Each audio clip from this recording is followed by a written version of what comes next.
अस्सलाम वालेकुम, आदाब, नमस्कार। कैसे हैं? उम्मीद करते हैं कि आप अच्छे हैं, स्वस्थ हैं और मस्त हैं।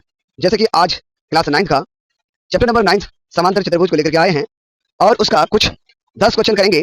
10 क्वेश्चन एमसीक्यू करेंगे, यानी ऑब्जेक्टिव टाइप का 10 क्वेश्चन करेंगे। लिहाजा आप इस वीडियो पर बने रहें और आप समझने का प्रयास करें।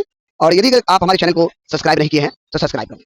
जैसे कि क्वेश्चन है, दो समांतर चतुर्भुज समान आधार पर और समान समांतर रेखाओं के बीच है तो उनके क्षेत्रफलों का अनुपात कितना होगा। ऑप्शन आपके पास दिया हुआ है, लिहाजा आप देखेंगे तो उसका ऑप्शन होगा 1:1, यानी दोनों समांतर चतुर्भुज क्षेत्रफल में समान रहेगा। अगला क्वेश्चन, यदि एक त्रिभुज और एक समांतर चतुर्भुज एक ही आधार पर और एक ही समांतर रेखाओं के बीच स्थित हो तो त्रिभुज का क्षेत्रफल और समांतर चतुर्भुज का क्षेत्रफल का अनुपात होगा 1:2 होगा। 1:2 करेक्ट आंसर होगा।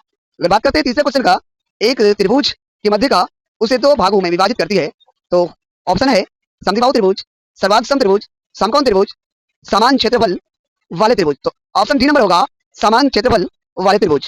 उसी तरीके से आप देख रहे हैं चौथा question, P Q R yes एक समांतर चतुर्भुज में ए बी पी क्यू और क्यू आर पर कोई बिंदु है। यदि एरिया पी क्यू आर बराबर 48 सेंटीमीटर स्क्वायर है तो एरिया त्रिभुज P B S plus area त्रिभुज ए एस आर बराबर होगा। तो जब इन दोनों त्रिभुजों का क्षेत्रफल जोड़ा जाएगा तो उस चतुर्भुज के क्षेत्रफल के बराबर होगा, अर्थात उसका क्षेत्रफल, दोनों के योगों का क्षेत्रफल 48 सेंटीमीटर स्क्वायर होगा। अब हम पांचवा क्वेश्चन पर चलते हैं। ए बी सी डी समांतर चतुर्भुज पी क्यू आर की भुजाओं के मध्य बिंदु है तो पी क्यू आर एस का क्षेत्रफल अगर 36 है तो ए बी सी डी का क्षेत्रफल कितना होगा। तो उसका आधा होगा, यानी 18 सेंटीमीटर होगा। आगे छठा क्वेश्चन है कि यदि एक त्रिभुज का एरिया अगर इतना है तो उसका क्षेत्रफल कितना होगा। तो जब ऐसा हालत होता है तो उस त्रिभुज को 1/4 भाग हो जाता है, इसलिए 12/4 होगा, यानी 3 सेंटीमीटर होगा। आगे देखते हैं, ये क्वेश्चन रिपीट हो चुका है। तो आगे देखते हैं, दो समांतर दो आकृति एक ही आधार पर स्थित हो पर है और एक ही समांतर रेखाओं के बीच होने के लिए उसमें से एक रेखा होनी चाहिए। समान आधार पर एक न्यून कोण बनाना, समान आधार वाली रेखा समान आधार पर लंबवत, समान आधार पर एक ही अधिक कोण बनाता है। बिल्कुल गलत आंसर है, पहला आंसर गलत, दूसरा आंसर सही होगा, समान आधार वाली रेखाएं होगी।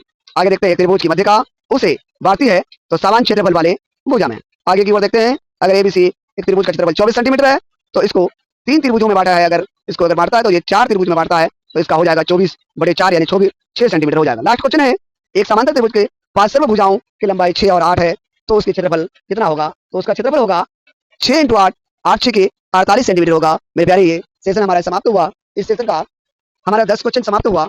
यदि आप और क्वेश्चन के लिए पढ़ना चाहते हैं तो एक बार हमारा चैनल को सब्सक्राइब कर दें और बेल आइकन को दबा दें ताकि आपको हर नोटिफिकेशन मिलते रहे। मिलते हैं अगले वीडियो में, तब तक के लिए दीजिए इजाजत। खुदा हाफिज।